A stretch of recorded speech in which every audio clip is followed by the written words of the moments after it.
What's up guys, Shane Starnes with Droid Modder X. The Galaxy S8 and S8 Plus were released the day of the recording of this video, and I'm already beginning to hear complaints about the device. Of course, I'm not really sure where these complaints are coming from because we have seen this device for the past month. We already knew what to expect. There are some things with the Galaxy S8 that people are finding a problem with. Do I think that any of these problems actually matter? Nope. Do I think that the Galaxy S8 will be one of the best-selling devices that Samsung has ever produced? Yep. These are the 5 biggest problems with the Galaxy S8. Let's go ahead and get started. The most common complaint about the Galaxy S8 has to be the placement of the fingerprint scanner. If you look at my Galaxy S7 Edge, the fingerprint scanner will be placed right here where the flash goes, and if you ask me, that is not terrible placement because I can easily reach that spot on my phone every time without worrying about pressing the camera. But everybody's complaint is that with the fingerprint scanner being there, they will accidentally press the camera, leaving smudges on the camera, and most people would prefer the fingerprint scanner to be right here or back on the front of the device. Some people are saying that it feels like Samsung is trying to push face detection and iris scanner use onto their consumers by putting the fingerprint scanner in a terrible place. I think that Samsung is just trying to provide everyone with options. People want a fingerprint scanner, so instead of removing it altogether from the phone, they put it on the back in the best looking spot possible, which is not necessarily the easiest spot to use. The other complaint that I've been hearing a lot is that the Galaxy S8 has no flat variant. Last year, the Galaxy S7 was the flat variant of the S7 devices, but it seemed like more people were purchasing the Galaxy S7 Edge. They were willing to pay the premium to have those dual edges. Even if you're not a fan of edged displays, I really don't think you're going to have as much of a problem with the Galaxy S8 because the edges are going to be a lot more streamlined like they were on the Note 7. You're not gonna have as many accidental pushes on the sides of your display like you did with the S7 Edge. And overall, I personally enjoy the Edge displays. I find them to be innovative and I find them to be something that everyone is drawn to. And personally, I just like the way they look. Next up is the smaller battery sizes. The Galaxy S8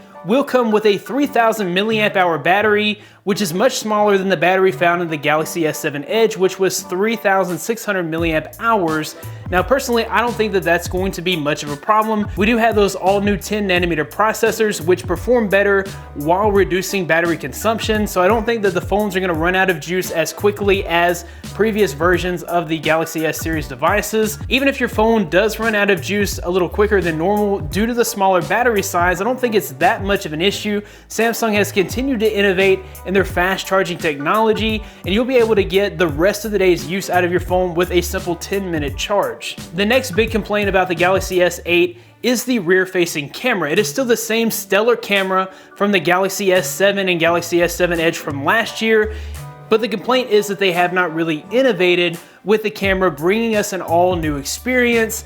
And what I have to say to that is, really, what else can they do? If you have the best camera on the market, all you're going to be bringing is a very incremental change in that camera. I guess I can understand people are paying a premium to upgrade their phone and they want the latest and greatest in camera technology, but you may have the very latest in camera technology with that 12 megapixel camera. It does well in low light settings, and it also has that dual pixel, which just allows for more light absorption in your photos, making for an overall better photo. I have no complaints with the camera on the Galaxy S7 Edge, so I really can't complain about this camera being featured on the Galaxy S8. The final complaint that I've been hearing about the Galaxy S8 and S8 Plus is the price point. The S8 is priced at $750 and the S8 Plus is priced at $850.